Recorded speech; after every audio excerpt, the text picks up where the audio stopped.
They said it was a test. Anyone who wanted to be a part of the group had to pass it, and Lou was so eager to be accepted by his classmates that he didn't question why the teenagers who'd bullied him for the past 5 years suddenly wanted to be friends. He should have. At midnight, Lou snuck out of his house. It was a school night, and the town was eerily quiet, with most residents home in bed. Lou headed to the eastern forest, where Jack, Ron, and Ed were waiting. The boys congratulated him on making it this far, and then the group began their journey. Dry leaves and branches crunched underfoot as they followed the overgrown path. The air was filled with excitement and anticipation. Eventually, the path opened onto a clearing occupied by a one-story house. Lou knew the story of Jedediah Cross, who built the house 100 years ago for his family. Jedediah was a devout man, but one night he came to believe the devil had infiltrated his home. So he murdered his entire family, and then himself. 20 years later, another family moved in, but after days of hearing strange whispers, receiving unexplained bruises, and feeling ice-cold hands grabbing them, they decided they'd had enough and moved out. The house had remained empty since then, except for the odd teenagers sneaking in to prove their bravery. Lou knew that ghosts and demons weren't real, but as he stared at the old, shadowy house, he found himself hesitating. The other boys saw this and mocked him, asking if he wanted to run home to Mommy, so Lou steeled himself and walked forward. He feared another year of being bullied more than he feared this house. All he had to do was spend an hour inside it, and then he'd finally be one of the guys. Despite the disrepair, the door opened easily. Lou took a deep breath and stepped in. In the clearing, Jack, Ron, and Ed waited eagerly. 15 minutes later, a blood-curdling scream cut through the air, and the group burst out with laughter. The door of the house was shoved open, and Lou raced out, fleeing into the woods. "Run, Lou, run!" Jack shouted gleefully. "Run!" Dave and Sean exited the house. They wore ghastly makeup and costumes, and had wide smiles on their faces. They recounted in glorious detail how they'd frightened the hell out of their unsuspecting victim, and after more laughs and high-fives, the group went home, giving no more thought to the boy who'd run into the woods. The next day, word spread that Lou was missing. His mother had gone to wake him, but he wasn't in his room. The other boys wondered if they should tell someone about the prank, but Jack shrugged off their concern. Lou was probably too embarrassed to show his face. It was nothing. 2 days later, Lou's body was found in a small cove at the bottom of a cliff, not far from the Cross house. His body was covered in cuts and bruises as if he'd fallen from the top of the cliff. It was likely he died before hitting the water. The other guys were terrified and wanted to confess, but Jack told them to keep quiet.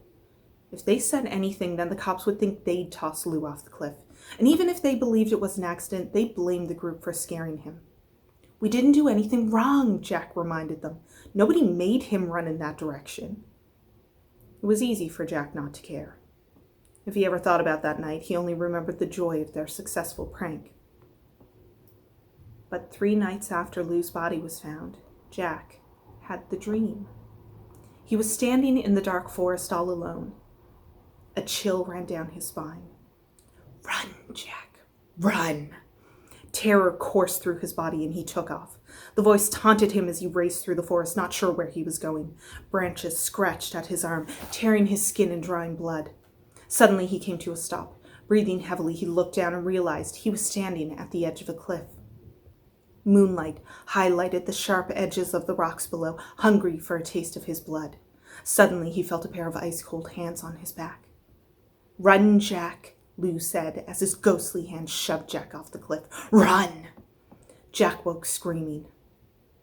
Once he realized he was awake and safe at home, his terror quickly changed to laughter. The dream had felt so real while he was in it, but now that he was awake, it was ridiculous. He had nothing to fear. Then he heard Lou's voice in his ear. "Run!" He spun around, but there was nobody in his room. He tried to dismiss it, but the voice came back and kept coming back all day long, saying only that word, "run." His family and friends could see that he was distracted, but Jack refused to tell them why. That night, he had the dream again. Only this time the terror was so strong that it felt like his heart would burst. Branches slashed his skin, creating deep, bloody gashes, and when Lou shoved him from the cliff, he felt every single rock slam into his body on the way down. When he woke in the early hours of the morning, he was too horrified to scream. "Run," Lou's voice said, growing louder and more furious. "Run!" While his family slept, Jack quickly dressed and grabbed the keys to the car, taking the fastest route out of town. The car's engine seemed to drown out the sound of Lou's voice. Eventually, he ran out of gas. Pulling over to the side of the road, Jack sighed as the car died. Maybe he was finally far enough away. Suddenly, the voice was back, screaming in his ear, rattling his head. Jack leapt out of the car, but the voice followed, so he could only do one thing. He ran.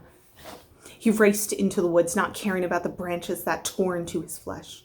He ran in no particular direction, needing to get as far away from Lou's ghost as possible.